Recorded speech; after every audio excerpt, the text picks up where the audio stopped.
What's up everyone, Darcblade here with a Mass Effect 3 multiplayer class summary. Today's episode we are going to be talking about the Human Adept, basically the mage type class in the multiplayer that destroys their opponents with biotics as well as supporting the team, with crowd control and debuff effects. Now, Mass Effect's multiplayer is set up that you don't have to set up your character in a specific way. It becomes a bit more rigid when it gets into the gold mode, but as you can see here, I have set it up for probably a silver build, where I've increased my singularity to maximum. I've made it so there's a damage over time effect on it and so on. Warp is always good for the Human Adept to max out, no matter what level you're playing at. It helps put in a good debuff on enemies, increasing weapon damage and power damage to them. Shockwave I've maxed out because I like the effect it has on cramped levels.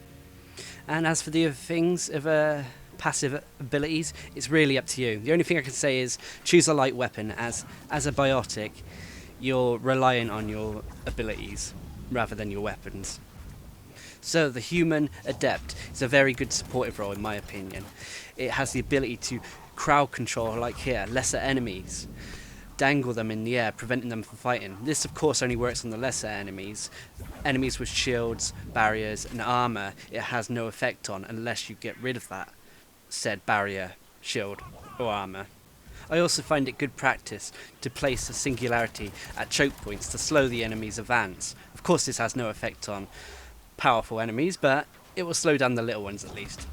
Now one of the big things that all adepts have is biotic charge. This is the effect of comboing two effects on one top of one another. So let me explain. Basically, you throw singularity or warp onto someone. This will cause them to glow blue and become biotically charged. Now you follow this up with a different type of biotic move and it causes the target to explode, basically, increasing damage highly. This is basically the way adepts and other biotics cause the highest amount of damage they can. This also provides good abilities as well. If you spec into it, you can cause debuffs with warp that allows your teammates to do increased damage. But anyway, Shockwave for the Human Adept is okay. It's a nice way to finish up warp, and it can, as you see here, plow through walls to hit targets. Shielded enemies are also knocked back when you hit them quite close with warp, allowing you to get a few shots in. Not advisable in most situations, but if push comes to shove, it's something you can do. Now one of the core supportive roles the biotic can do is he can biotically charge people with singularity or warp, as you see here, and teammates who also use biotics can finish them off, causing the biotic explosion and giving you the kill, if not a lot of points for it. Having a teammate who is a vanguard or someone else who has got biotic abilities is a tremendous bonus for the Human Adept, as well as all adepts actually. As you just saw there, that was another example of the knockback ability of Shockwave when used in close range, which like I said, it's only used in certain areas, close combat areas. Now the adepts are a bit like glass cannons, they can't take much damage. So that is why my Human Adept is spec'd for Silver Challenge rather than Gold, as I personally feel there are better adepts suited for Gold Challenge. The Human Adept, I feel, does not provide enough support and enough firepower that the other adepts can provide. If I did consider putting him in Gold, I might put more points into fitness, but even with full shields and full health, it's only a few extra hits. But that being said, if you love the Human Adept and you want him in the gold, as long as you've got a good team behind you, anything's possible. Of course, the Human Adept is quite fun to play if you're just dossing about. At least I find it is. Once you've mastered the biotic explosion tricks and all that, it does increase your damage output quite a lot.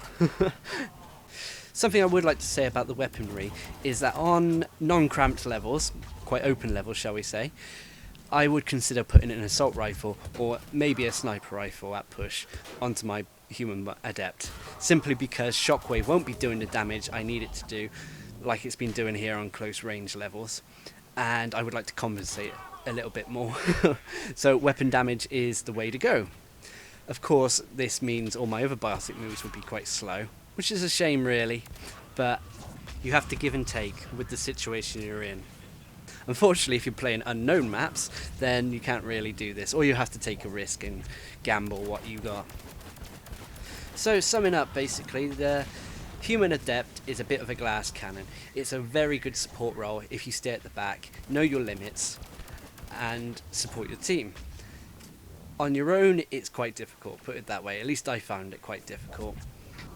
Try to master when to use your biotic moves like warp, when to put a few pistol bullets into someone, when to shockwave, and of course when to melee someone. So the Human Adept is an okay character, especially if you're starting off and want to get into the Adept class. It's not the best Adept class out there in my opinion, probably the lowest tier out of the Adept characters there are. But that's not saying he's bad. So give him a try, especially if you're trying to get into the Adept class. Anyway, I've been Darcblade, summarising the Human Adept character. I hope you enjoyed the video and found it informative. If you like it, subscribe and click the like button for more.